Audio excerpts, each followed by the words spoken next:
Aloha! And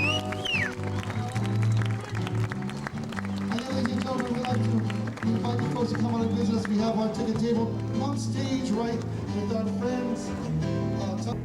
Every year, a few hurricanes with winds of 100 miles an hour move relentlessly toward the North American coast.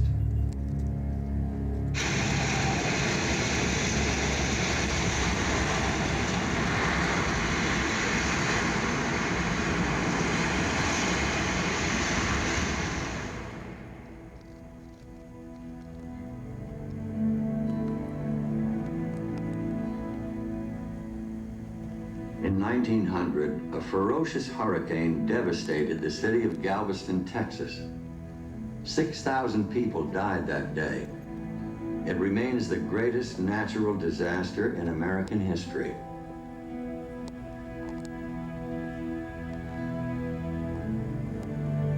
The hurricane in Galveston struck without warning.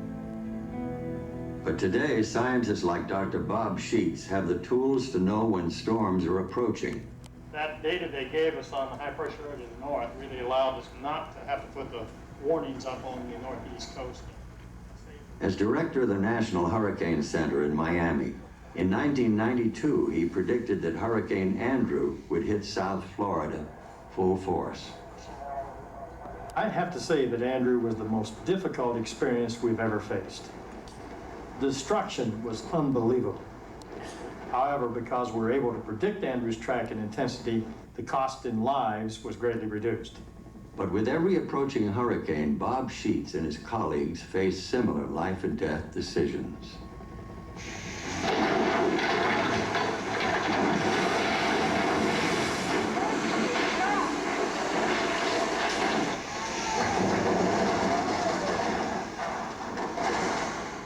Right now, the satellite photos are showing a large storm called Emily, several hundred miles off the coast.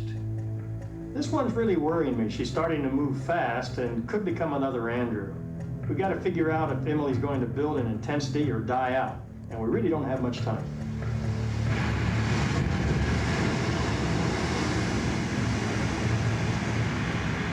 The U.S. Navy ship out in the Atlantic reports that Emily is already generating big seas and powerful winds. With no weather stations at sea, there's only one way to find out what Emily's going to do. Fly out and meet the storm. That's the job of a team of scientists headed by Dr. Frank Marks. Takeoff's a little uncertain sometime in the next 2 hours.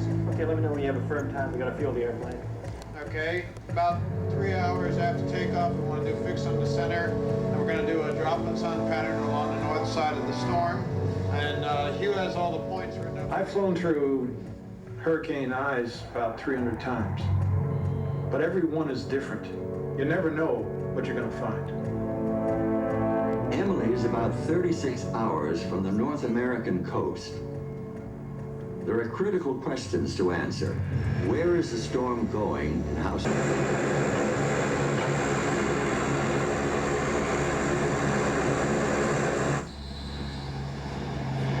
Miami Center, Nova 43, descending to flight level 180. To get to the eye of the storm, we need to fly through the hurricane's eye wall, the most violent part. Okay, so we got, what, 12 miles from the wall here? We have 3 minutes. 3 minutes? Once we're at altitude, we strap everything down and get ready to punch into the storm. We're about to go in. Secure all equipment. This one looks strong.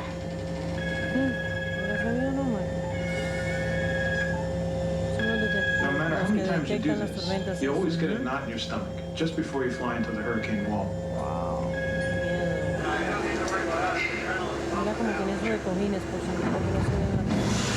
Okay, folks, seatbelt light is on. Here we go. Rock and roll. Nice sharp wall. This ought to be good.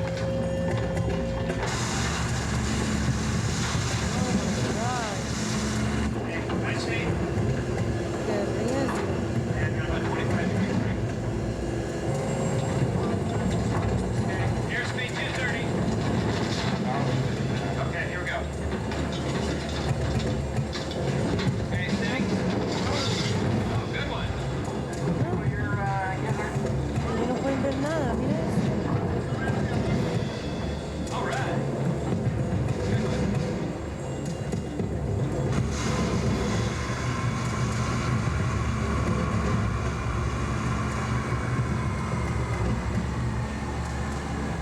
After being tossed around by 120-mile-an-hour winds, the moment you break in the eye is just incredible.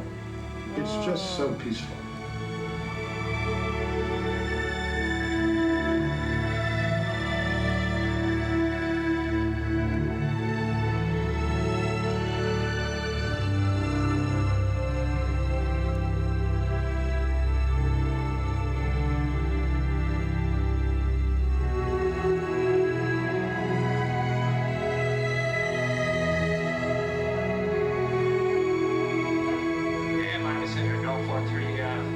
We'd like to do a 180-degree turn. I think it's a new eyewall for me. An eye this perfectly shaped is a real thing of beauty, but it also means Emily is definitely strengthening.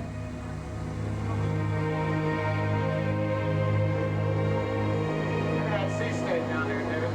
Our instruments tell us how fast the winds are circulating around the eye. It's been windy over here for a while. The Hurricane Center can't determine where the storm is headed until we've pinpointed Emily's center. This looks like a great eye sounding. Getting good data today. Hey, you. Number 25 is ready to be launched. Okay, let me know.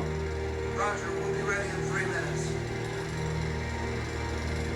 The onboard computer creates a visible cross-section of the storm. The image is transmitted by satellite to the National Hurricane Center. We also have a radar pass from no aircraft. Boy, that's a well-formed eye. That thing is continuing to strengthen. Now, the question is, where's it going to go? Whether or not we're going to have to extend those warnings. We're less than 24 hours. Naomi, do you have... Actually, the model guidance is showing this ridge to the north very well established. Okay, if that really stays there, the ADA model says it's going to follow that and come all the way... When the new information from the plane is entered into the Hurricane Center's computer models, the result is a prediction that Emily is headed straight for North Carolina. The scientists must now consider whether to recommend evacuating people along the 300 miles of North Carolina and Virginia coastline. The GFDL indicates that it'll brush here and then turn back up. So the question is how strong this ridge is going to be here. So we need to get some more data. But I'm not sure the computer models tell the whole story. The question is, are we going to need to evacuate the whole Carolina coast or just the Cape Hatteras area? If those winds from the west are strong enough there, they could actually turn the storm back out to sea. We got to get the airplane out in front of the storm to see how strong those winds really are. Miami Control, this is 943. We've left the eye and re-entered the hurricane wall. We'll advise you when we reach the leading edge of the storm. Okay, that's 105 knots.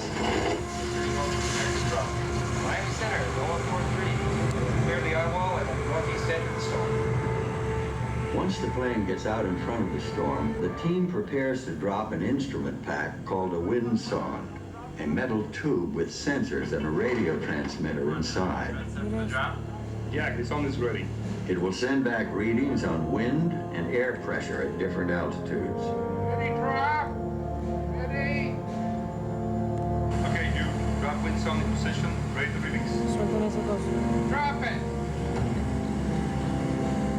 The information is sent immediately to the National Hurricane Center, not a moment too soon. This is our point of no return. Any evacuation decisions we make have to be made now. Do we recommend moving millions of people along the entire Carolina and Virginia coast, or just the area right around Cape Hatteras? This is the latest NOAA recon data, and it's showing that high really built in there with the ridge axis. From the plane's readings, I'm betting Emily's going to get turned by the winds from the west and pushed back out to sea. It's going to be close over the Outer Banks and recurve, but it looks like we've decided to limit the recommended evacuation to the Cape Hatteras area. Must leave the area by 10 a.m. All residents, evacuation has been ordered. Pack up and leave the area by 10 a.m. Hurricane evacuation has been ordered. The storm had hit. Winds reached 80 miles an hour. These are the kind of calls that you really sweat over. In some ways, it's much easier to recommend evacuation of a large area. We just gotta hope that those winds from the west keep pushing Emily back out to sea.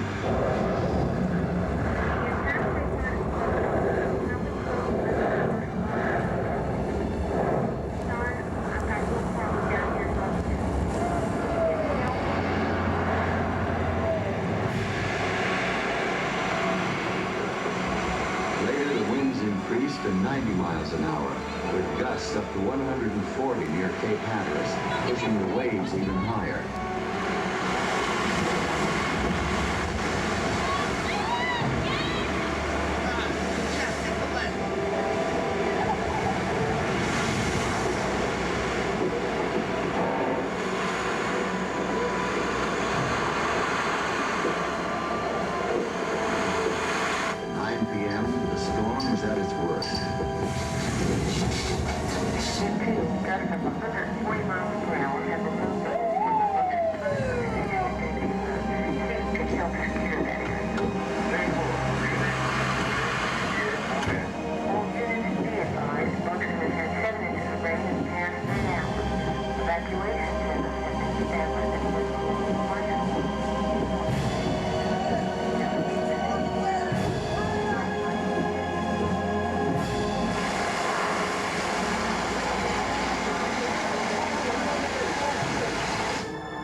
Three people died.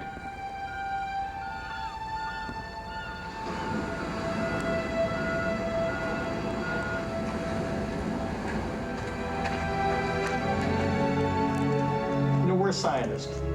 We deal with numbers, probabilities, and statistics. But several years ago, I started keeping a list of people who died as a direct result of the storm. Who they were, how old, what had happened to them. I want to make sure that we never forget that we're talking about people's lives.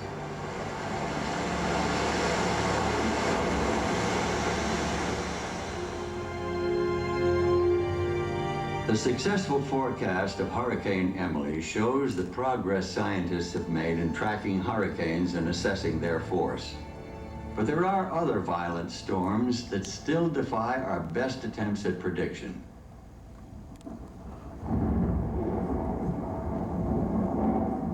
Every spring, thunderstorms roll across the Great Plains of Texas, Oklahoma, Kansas, and Nebraska.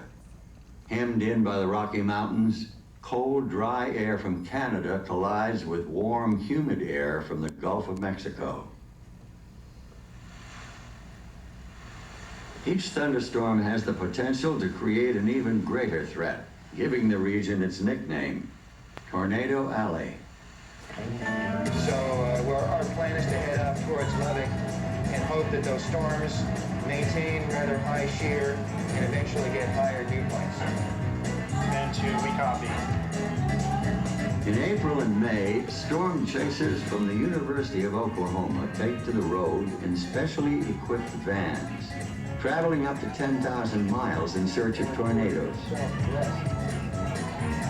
Professor Howard Bluestein is a pioneer in tornado research. It's looking a little bit better out there. We can tell from looking at storm structure which ones have tornadic potential. But why do a few thunderstorms produce tornadoes while most don't?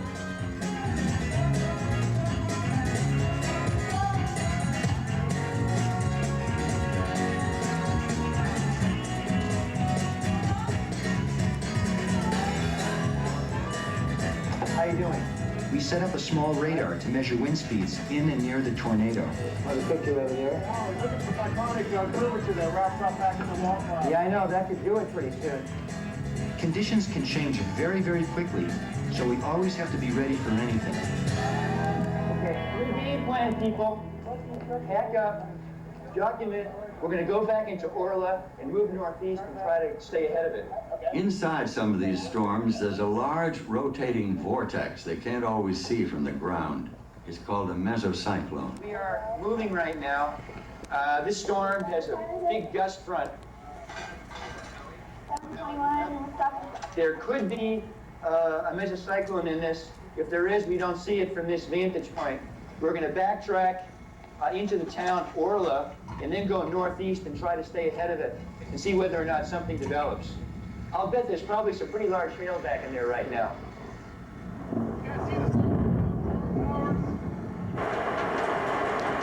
Hail forms when updrafts in the storm are so strong that rain can't fall. Instead, it remains in the clouds until it freezes and then drops to the ground as ice.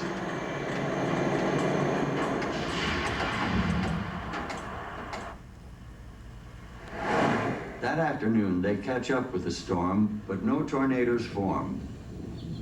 It's not unusual for storm chasers to drive hundreds of miles in a day, looking for the thunderstorms that give rise to tornadoes.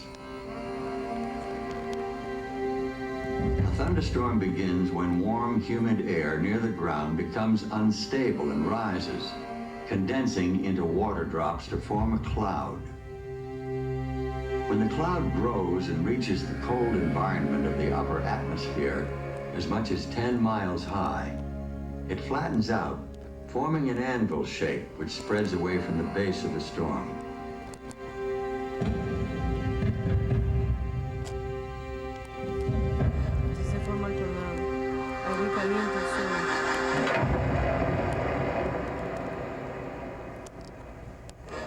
Some of these storms become supercells with upward moving air and rotating winds inside them.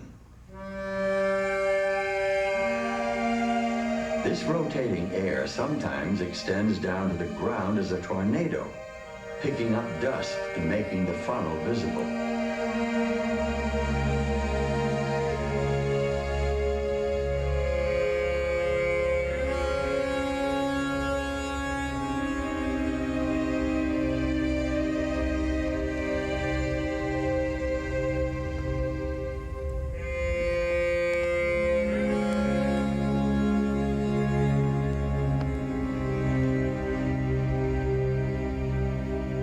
Hundreds of tornadoes touch down every year, but only rarely under the watchful eyes of tornado chasers.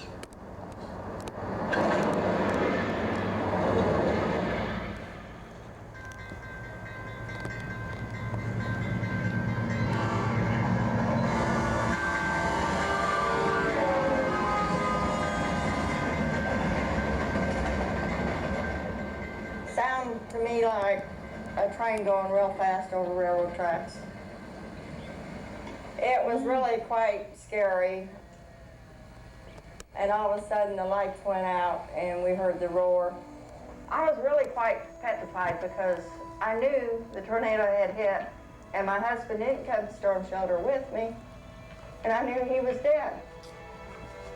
Especially when we came out and saw all the rubble. I mean, to see the destruction was just unreal. Peggy McGinley's husband did survive this tornado, but 17 others did not. 4 days ago, the field behind these houses contained hundreds of trailer homes. We saw all kinds of debris flying around. At one point in time, I saw a cow flying through the air. And I heard my mom yell to me, "Brooke, lay down," and I yelled back, "I can't." And then my head started hitting the ground. And my body started hitting the ground. And I was like a rag doll just being beaten.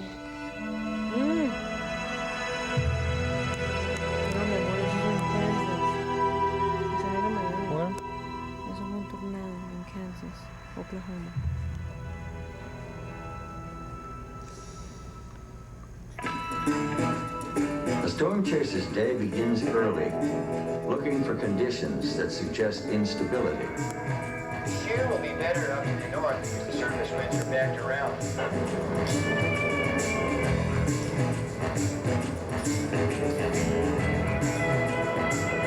Well, I can't find this road on the map, that's the problem. And it looks to me as if we keep following it. This will take us right near the wildcat. We should go west to get around Abilene. At sunrise, the team is headed north to Ponca City, Oklahoma, 500 miles away, where conditions seem promising. FC Red? Yeah, we just heard there's a severe thunderstorm warning for Sherman County. They receive constant updates from the National Weather Service. Southeast feeding into the storm. Are you seeing a hook echo? The hook is very well defined, have a very strong inflow notch, and it's quite wrapped up. And if I look on the Doppler side, looks like I have a fairly rapid rotation toward the east. Did you say east? Yes, a little bit north of Dewey. It should be passing across the Marlin exit. should have an excellent chance of intercepting the storm. It looks very likely that we can get the tornado to spin up out of this fairly deep mesocyclone, so you'll have to hurry to get up to that area. But I think there's a pretty good chance of intercepting it coming in from the south side. The National Weather Service issues a tornado warning. Tornado in the north edge of town. We're just south of Garber. We see a skinny funnel behind it. Yeah, let's go. A funnel has been spotted near the town of Garber, Oklahoma. It's a delicate balance. Get close to the tornado, but stay out of danger. Look for any north road. Rain curtain right there. The rain curtain right there. Let's go in the road a little bit. Daddy is rotating on my eyes. Go cyclonic shear in it. Okay, Sam? We're seeing some ramping up on the right side of the wall cloud. By the time they get to the north side of Garber, the storm is highly electrified.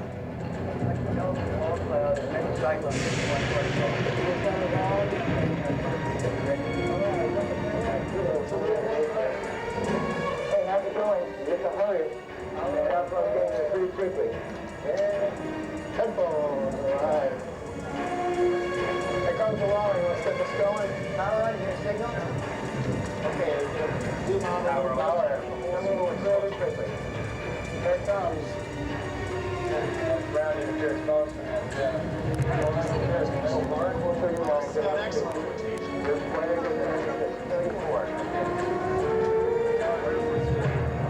Suddenly on the horizon, they can just barely make out the telltale signs. Wind kicking up dust whirls on the ground. The beginning of a tornado. They prepare their instruments to get readings on wind speed and rotation. I got him home. There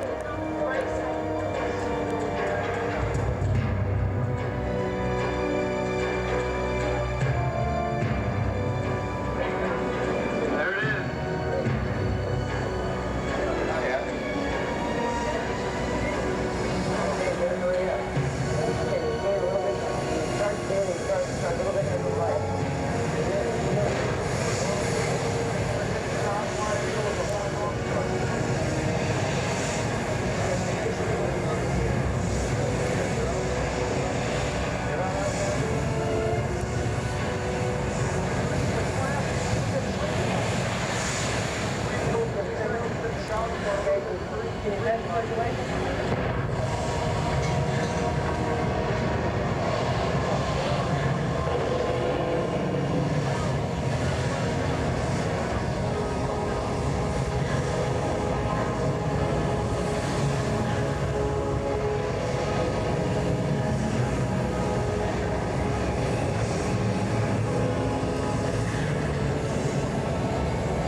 As quickly as it formed, The rotation of the Earth, its land, water, and air warmed by the sun, comes the endless variety of weather we all experience.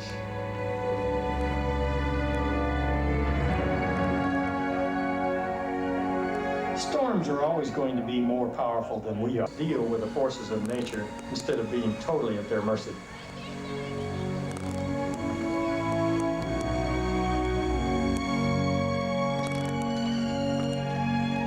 Our ability to predict the behavior of storms is far from complete. And as long as there are pieces missing in our understanding, scientists will be out there chasing.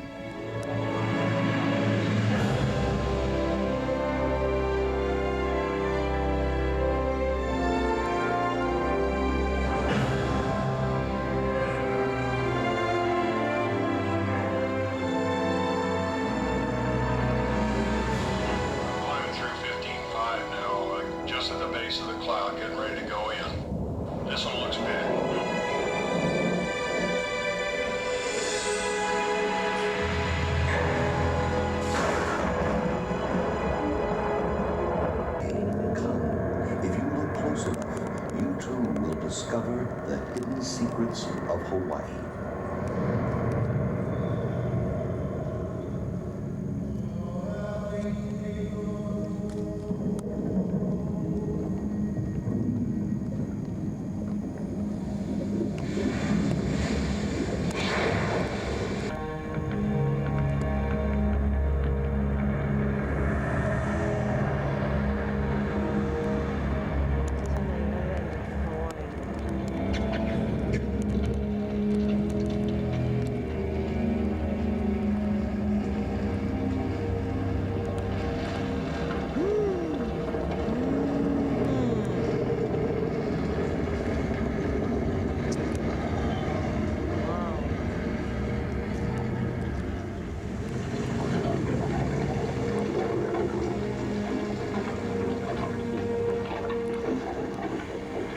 Millions of years ago, out of the vast expanse of ocean, a great fire erupted.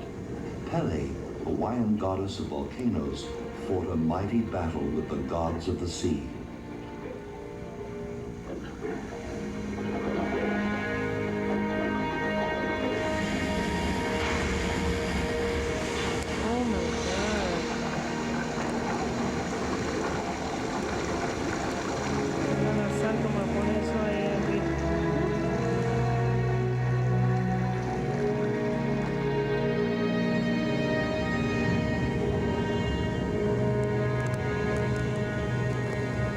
Today, on Hawaii's most active volcano, Kilauea, you can witness the battle between fire and water, just as it happened millions of years ago.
Out of this struggle, these islands were born.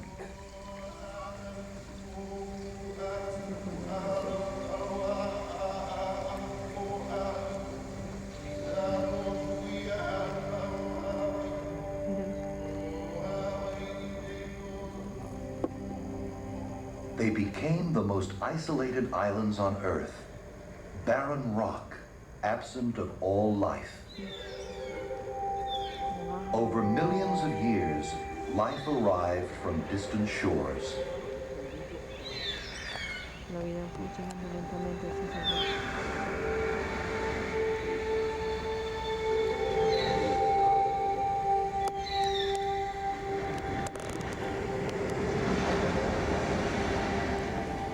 Carried by the wind and the waves, only a few survived the journey.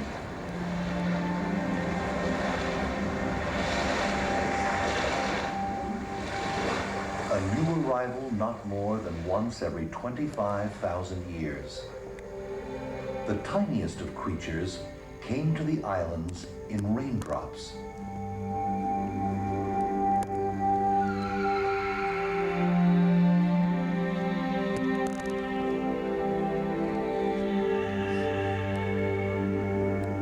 Seeds found passage on the wings of butterflies and birds.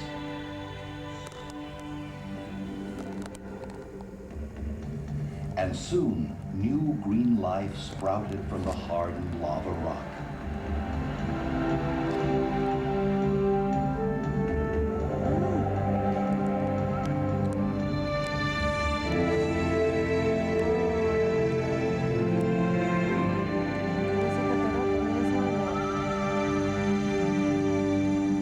Plant life, for centuries left undisturbed, flourished in the mild climate. Enemies were few. Raspberries lost their thorns. Nettles lost their sting. Some birds lost the need to fly.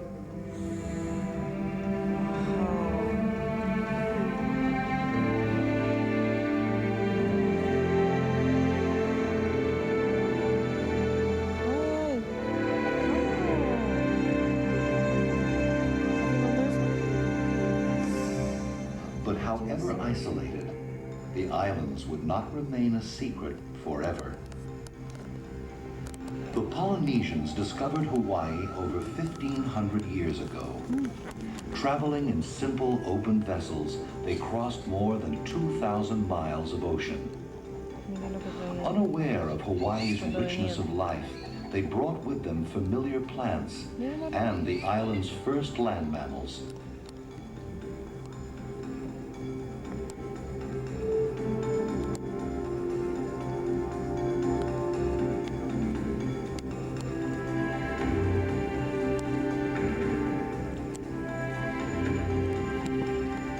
From the lush rainforests of Hawaii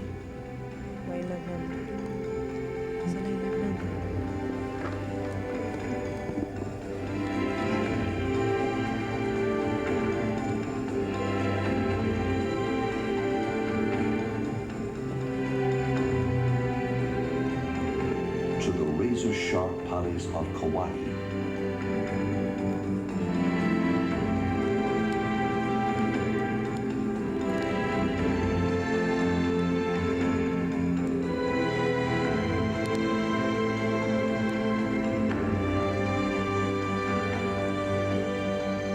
To the arid heights of Haleakala on Maui.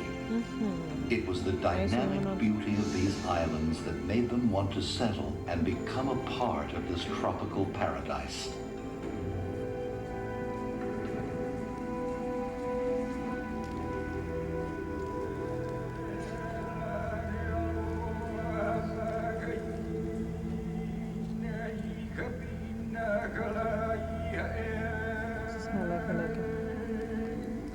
Haleakala, the house of the sun.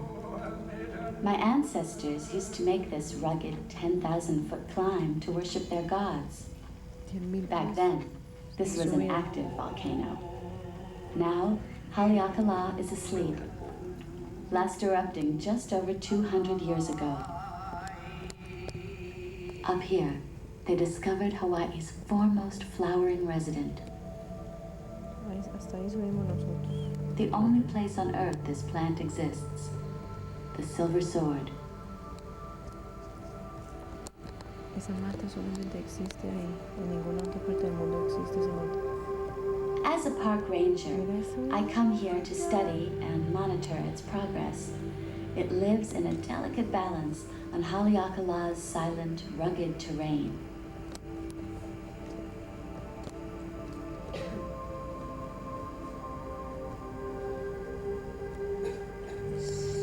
Todo eso lo caminamos.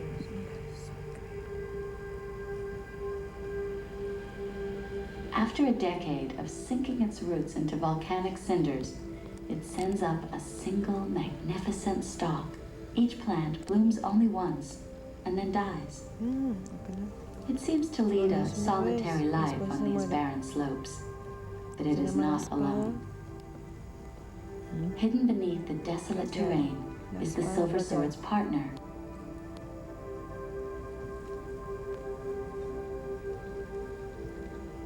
These native bees build their nests right on the ground, and for generations have kept the silver sword alive by pollinating its blossoms. Las avispas son lo que mantienen esa flor viva. Las avispas. The bee's work is as vital as a heartbeat.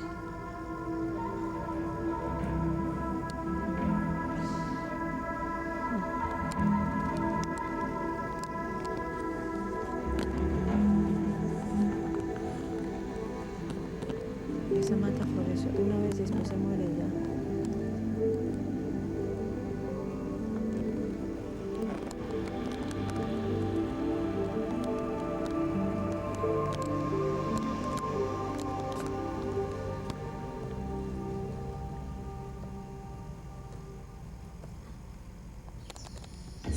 Sometimes my work takes me to the big island of Hawaii. Here in the rainforest, the giant ohia lehua trees and hapu'u ferns provide a protective canopy to an amazingly diverse collection of plants and animals. Each plant and living organism depends upon another for shade and ultimately for life.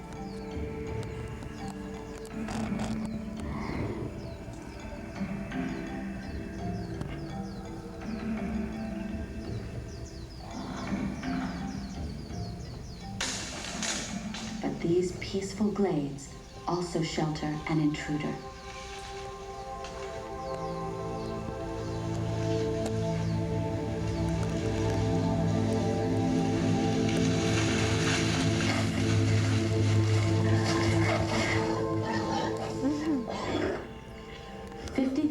Wild pigs live on the islands today.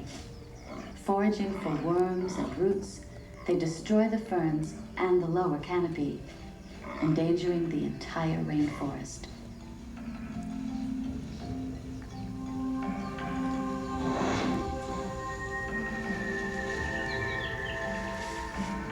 By laying hundreds of miles of fence, we restrict the pigs' grazing area, preserving the necessary balance. After all, the rainforest is one of Hawaii's vital organs.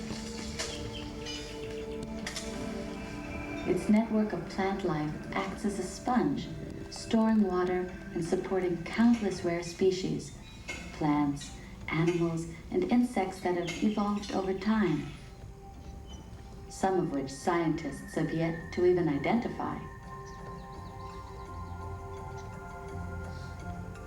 They are all over the islands.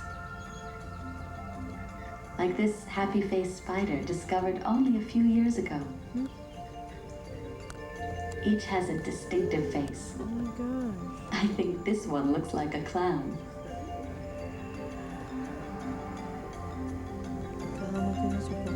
Unless you know where to look, these quarter-inch long insects are difficult to find.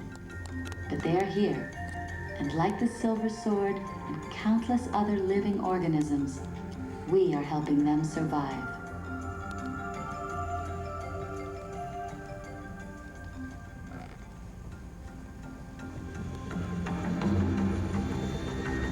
While I do my part to help preserve the watersheds and the precious life they nourish, a much larger struggle is going on, one that seemingly has no beginning and no end.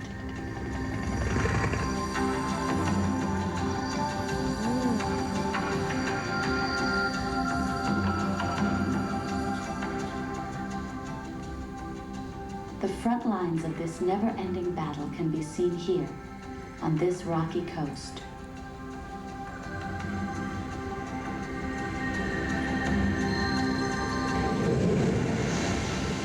For millions of years, giant waves have been attacking the land, grinding its volcanic rock to black sand.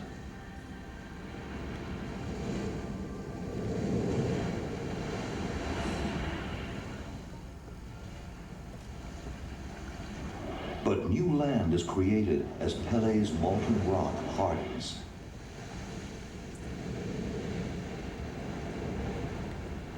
Beneath the pounding surf, we discover that the land has an ally.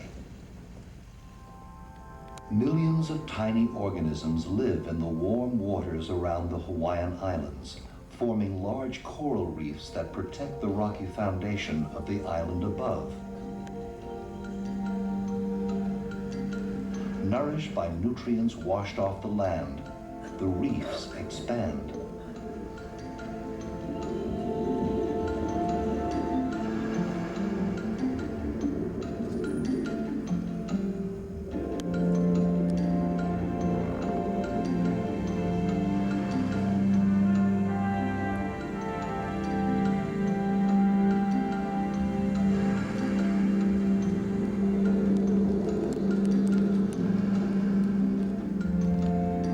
Established.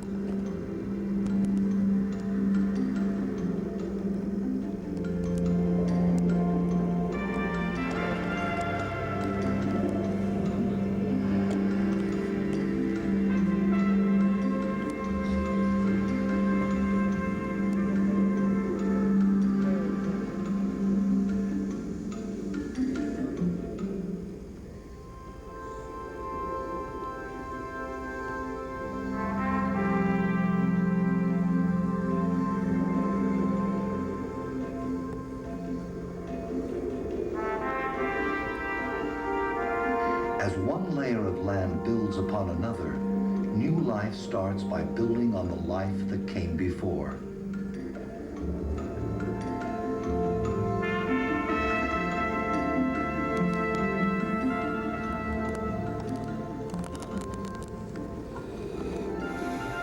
Today, technology allows us to travel back to the origin of these islands, to a place where the future unfolds. Just 20 miles southeast of Hawaii.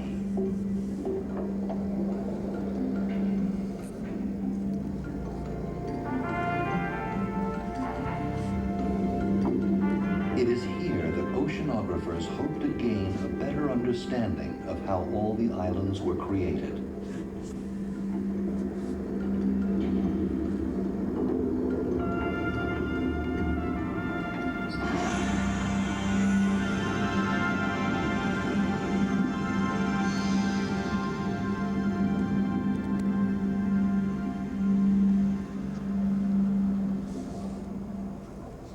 Using the Pisces submersible, these scientists are able to travel to the birthplace of all the islands.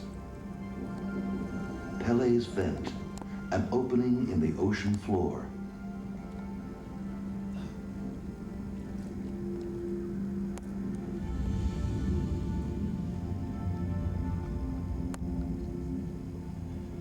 As they journey into the ocean depths, lights will be necessary. No sunlight penetrates the ocean at 4,000 feet. As Pisces approaches Pele's domain, the pressure will increase to more than 500 million pounds on its tiny hull.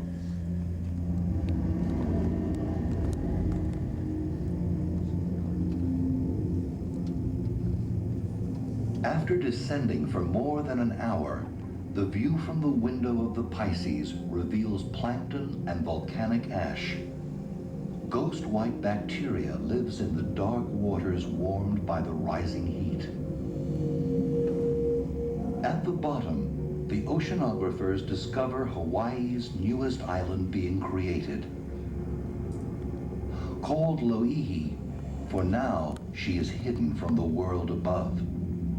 Perhaps in 1,000 lifetimes from now, she'll break the ocean surface and join her island sisters. At Pele's Vent, close to the source, the temperature is boiling hot. It is said that the intense heat from Pele's breath, streaming right out of the Earth's molten interior, creates these shimmering waters.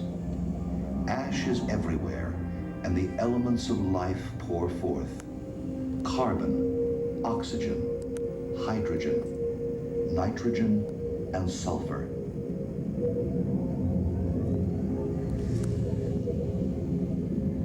This is newborn rock, straight from the center of the Earth, as precious as any moon rock in the journey to discover how this paradise was created.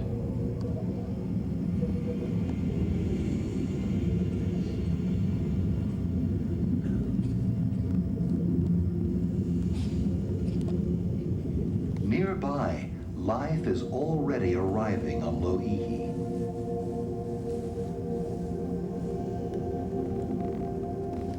Creatures specially adapted to living in this little-known world of intense pressure and darkness are among her first residents. Ascending back up the slopes of Loihi to the world of light and sunshine, we realize we are only beginning to discover the mysteries of Hawaii and its hidden secrets. Courageous enough to go where few dare.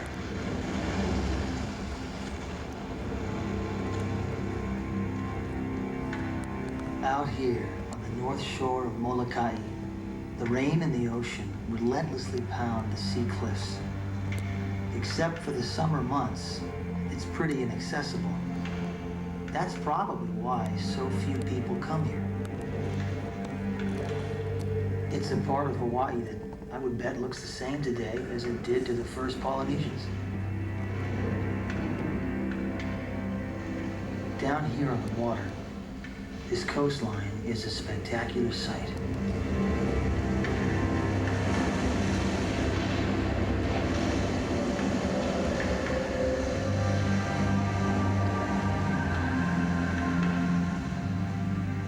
Nature at work, shaping the land, carving ridges and caves from the rock.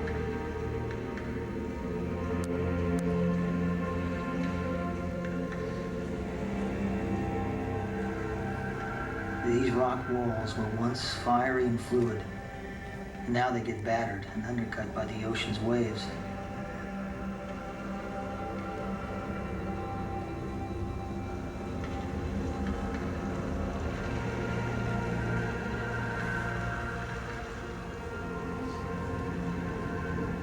Built up over thousands of years, they are slowly reclaimed by the sea. Each time I make this journey, I'm aware that nature could turn on me. The ocean could suddenly rise up and dash me against the rocks like a piece of driftwood.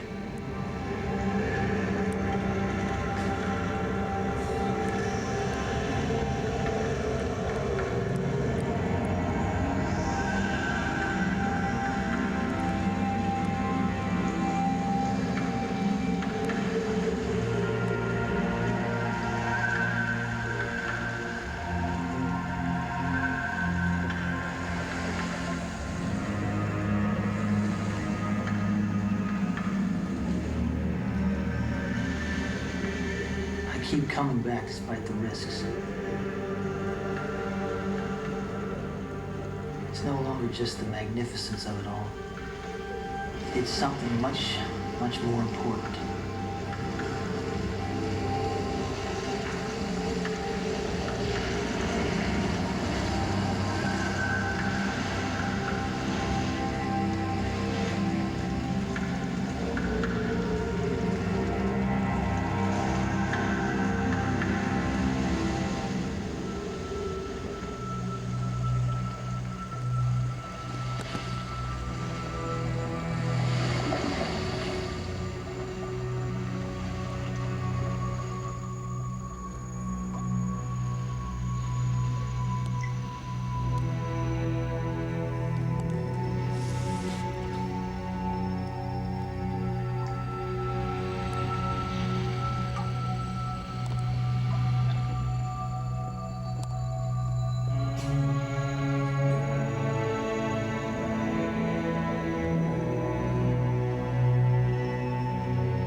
Tomorrow, the real danger begins. And if all goes well, I'll reach my final destination. I'm a botanist. Years ago, I discovered the alula, an extremely rare plant species we thought was gone forever. Each year when I returned, I noticed there were fewer and fewer of them, and never any new plants.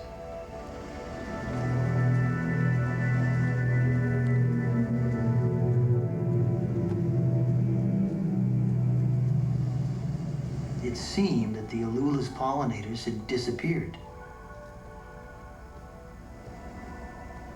For the species to survive, a new pollinator was needed. That's why I come back each year to help them in their struggle to survive. Trouble is, there's no way to reach them without climbing these crumbling sheer sea cliffs, and no way to anchor a rope until I make it to the top, where a few still cling to life, 3,000 feet above the ocean.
It's touch and go whether the Alula will survive.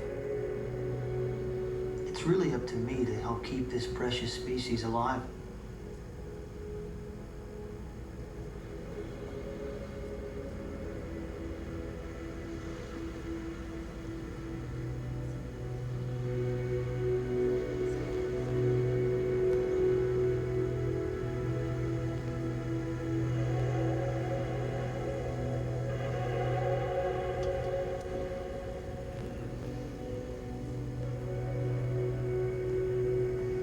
Up here on the highest sea cliffs in the world, I have really gained an appreciation for the richness of life on Hawaii. Of course, the job has only begun. I have to come back in a few months to collect the seeds. Pretty crazy, huh? I want all this beauty to be around for our children to see. And their children, which is not so crazy after all.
Continues to flow today as it has for millions of years, providing a foundation for the generations of tomorrow.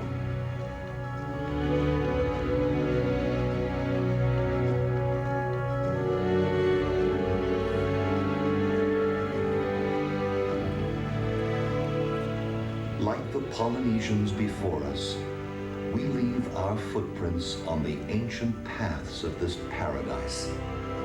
It is a never-ending cycle that we are all a part of as we continue on our journey to discover the hidden Hawaii.